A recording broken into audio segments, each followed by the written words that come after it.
On nous a dit il y a du travail pour plus d'une vie.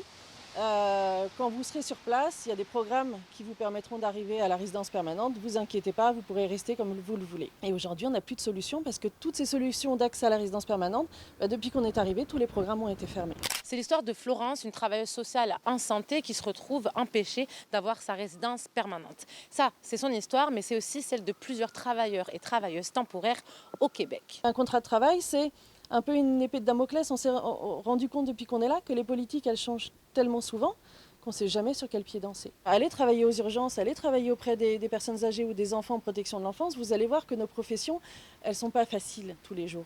Mais quand en plus, dès qu'on rentre le soir, on se dit mais qu'est-ce qui va nous arriver dans 6 mois, qu'est-ce qui va se passer, on se rajoute un stress énorme. Qu'est-ce que vous avez besoin que le gouvernement fasse pour vraiment vous rassurer, vous et tous vos collègues, ou toutes les personnes qui sont dans le système de santé et qui peuvent à tout moment se faire expulser?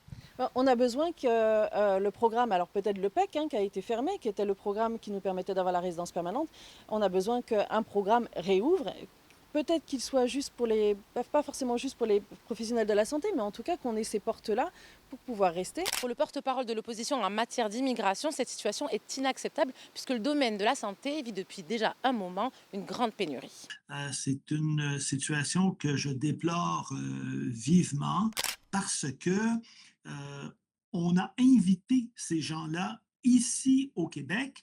Rappelez-vous, à la fin de la pandémie, on les appelait nos anges gardiens. Et là, soudainement, quelques années plus tard, il n'y a plus rien qui fonctionne.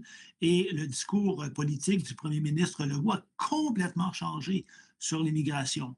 Imaginez, moi j'ai parlé à d'autres travailleurs, travailleuses étrangers qui viennent de France, ils se sont établis ici, ils sont en voie d'obtenir la résidence permanente. Et là, le gouvernement du Québec change les règles dans le milieu de la partie et leur dit non, maintenant, c'est plus possible. Alors, c'est pour ça que je vous disais d'emblée que le contrat moral que le gouvernement a est rompu. Avant l'été, plusieurs programmes d'immigration au Québec ont été mis à l'arrêt. C'est le programme de sélection des travailleurs qualifiés, la seule voie aujourd'hui pour recevoir sa résidence permanente au Québec. En septembre, ce sont 68 700 personnes qui l'ont demandé. Seulement 1038 l'ont reçu.